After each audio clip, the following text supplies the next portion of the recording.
indirimbo hama banzanire inkoko yo gushima Imana, ngomba gutanga ishimwe. Hanyuma ndasavye Patrick yegere piano gatoyi.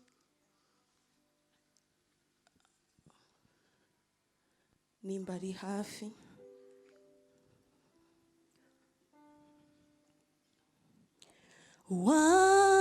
Wampinduye intahe kuko narindi siko nkimeze, ikijuju wagihaye ubwenge kandi utazi kuvuga wamuhaye ijambo, biragahera kongera isoni no kuvuga amateka yawe, biragahera kongera isoni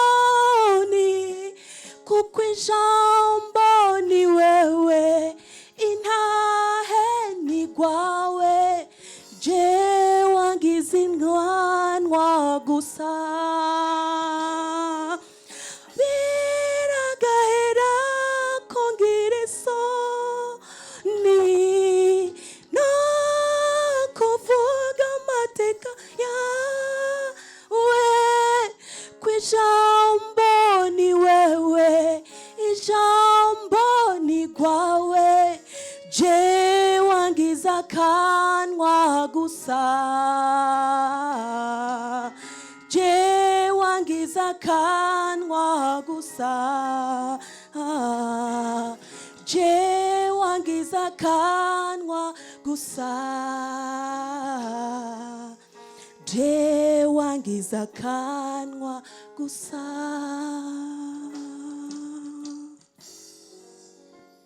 Amen. Indirimbo ntirahera neza kuko maze kuronka uno mwanya wo kuzohagarara ngaha mu masengesho ndiko ndasenga, aya majambo yagumya garuka kenshi, nico gituma nayashize mu ndirimbo, dore indirimbo ntirahera gukogwa. Amen. Hanyuma fisi ntahe ya Kristo, nukuvuga si ntahe yanje. Benshi mwagiye kumbure mumva, ariko izina ryanje nitwa nk'abahungu Aline, sanzwe mva muri misiyoni Mugara, aho ni mu ntara ya Rumonge. Hanyuma aha mu gisagara nk'abandi mu Gihosha, sengera mu Gikungu, aha mwarimu wanje ntavuze izina aranzi. Hanyuma kandi ndi umunyeshure, n'umunsi ndasezera aha kuri Lumiere mu gisata cy'intwaro n'ubutunzi, ariko kandi nkaba ndi umunyeshure kuri kaminuza y'u Burundi mu gisata cy'ubwigisha departement anglais. Rero hari abo twigana baje kunsezera uyu munsi, Yesu abahezagire aho bari ndababone. Amen. Hanyuma rero intahe yanje ihagaze aho ko mu kwizera kwanje nashoboye guhamvya, ukwizera kwanje guto kwashoboye guhamvya ko twe na Yesu dushobora kwiga kaminuza zibiri kandi tukaguma dukijijwe. Amen. Ibindi byose bishobora kuba ari ubusa, ariko ndashima ko mu kwiga kwanje ikintu ca mbere nakoze nashize imbere Imana. Vision nico kintu gikomeye cyane shaka guhagarara k'uyu munsi, kuko bimwe mu bibazo bagenda barambaza abantu benshi bavuga bati gute ubishobora gute, kandi tubwire vyaje gute muri wewe. Hari n'uwashobora kumbaza ngo aho ari ntimuba mwaravuganye n'Imana ikakubwira ko zobana nawe. Yesu nabahezagire, ariko Yesu byari bikwiye ko tumwiyumvamwo, kandi ibyo dukora tukabiha busole muri we, kuko hari igihe tudashobora kumwumva n'amatwi yacu y'umubiri, hari n'igihe tudashobora kumubonesha amaso yacu y'umubiri. Ariko mucongereza avuga ngo it is better to feel God than to hear him. So we need to feel God. Yesu ashimwe. Hanyuma rero ngomba kwishura ikibazo kimwe kivuga ngo byagenze gute ngo wiyumvire kwiga kaminuza zibiri uri umukobwa. igiki cyaguhaye intege kumva wo gukora ibi bibazo, kuko byaje biraza kenshi nivyo gomba kwishura kandi nshaka kwisura ijambo ry'Imana Baheburayo 11 ku murongo wa mbere tuhasoma havuga ngo nukumenya bose ngo ntibizoba kandi bitabonwa niko kubitumenye. Amen. Rero kenshi mu bintu nkunda kwiyumvira kuri iri jambo nuko iri jambo ritarimo Imana, ntatubwira ngo ukwizera nukumenya Imana rwose, kuba atarimo contribution of God ni ikintu kitwereka yuko ukwizera konyene kugira gute kurakora. Kandi nivyo abantu bakomakomeye mw'isi, abo tubona yuko bahambaye ariko bakora ibintu bikomeye bakoresha. Hariho umudame yitwa ariko aratanga ikiganiro ciwe bamubaza ingene yiteye imbere, ingene yashoboye kuronka ubuzima bwiza kandi mu gihe akiri muto. Yavuze ijambo rikomeye avuga ngo we don't get what we need and we don't get what we wish, but we get what we believe. Ndibuka ko nkitanga kaminuza nabona hageze ko ndongorwa, kandi murabona ko n'igihagararo kinyemerera. Nabona rero ko hageze ko ndongorwa aje ndi muri kaminuza nogenda, kandi ivyo sije navyibona ko jenyene n'abandi barabibona. Ariko ndibuka senga muri kaminuza nkasangaho terme encadrement nidagira curiosité ndabaza kandi ndanabijana. Ariko terme yamanze cyane yabaye iki bavuga ngo uri muri encadrement nta accès ufise yo gukunda canke ngo wemerere bagukunda cyane sex opposé. Amen. Hanyuma ico kintu bunari kinini cyane kiragutse. Namwe bene data abanyeshure mu kiri secondaire nuko bimeze. Amen. Kiragutse cyane ni kinini. Rero umunsi wa mbere ntonda kuri yaje pastor atanga umwanya ubu nafise ikibazo, nari mushasha avuganye ndafite ikibazo. Abantu babibuka ico gihe umukobwa yabajije ase ibintu byo gukunda ni icyaha ko nyene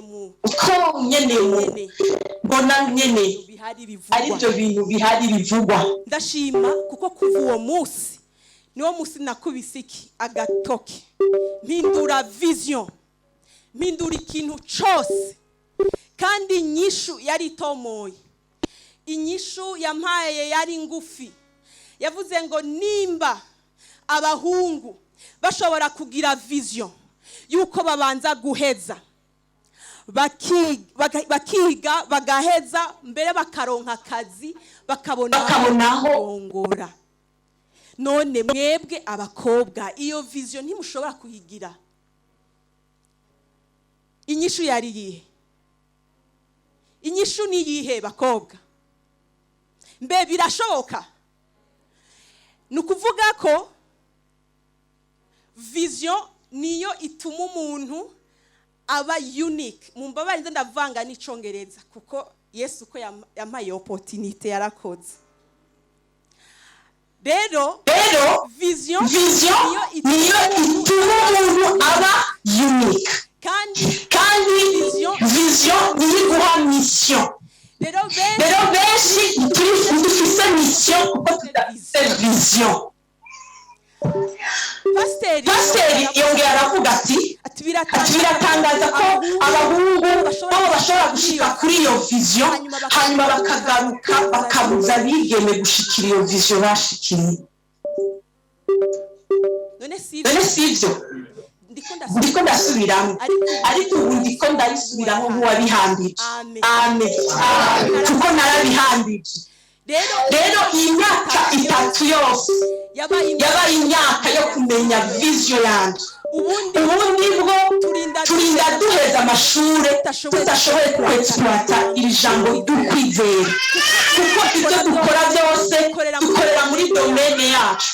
Kuko ndibuka mejeje dizaine ikiriho iyo ya kera banyoriyanse bambaye isata kiri haruru bitandagihinduza canja muri lettre ngeze muri lettre ndatora zeta gutangura kungora isata nojamwe kubera iki naguma ndondera ahantu shoboye muri domaine yanje. Mugabo manze guhanza ibintu byo kwizera naciye njya mu gisata cya gestion administration. Urazi ko hari ibiharuro kandi abantu twaba twariganye matana barazi ko natinye ibiharuro.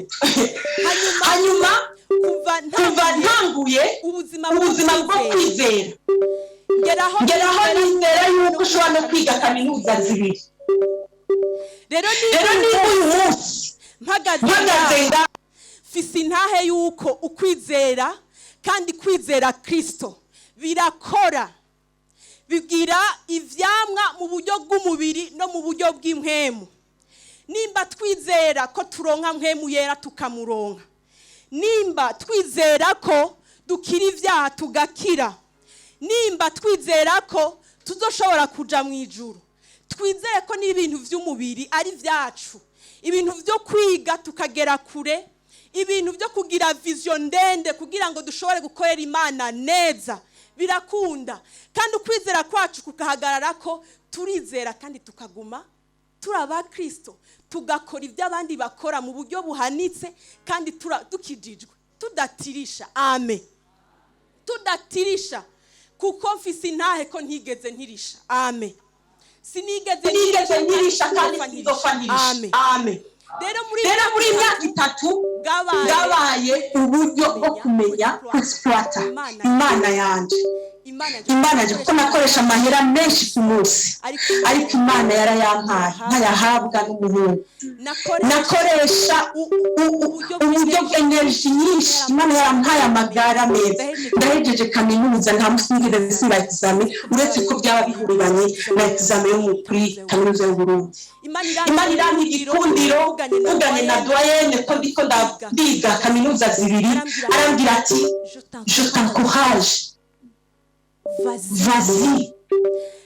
Rero muze Imana yacu tuyikure no tuyishime mu buryo bw'umubiri dukora ibintu bikomeye mwisi. Kandi ijambo ryavuga ngo Imana yawe azogira bate nibamara gukomera bakora iki?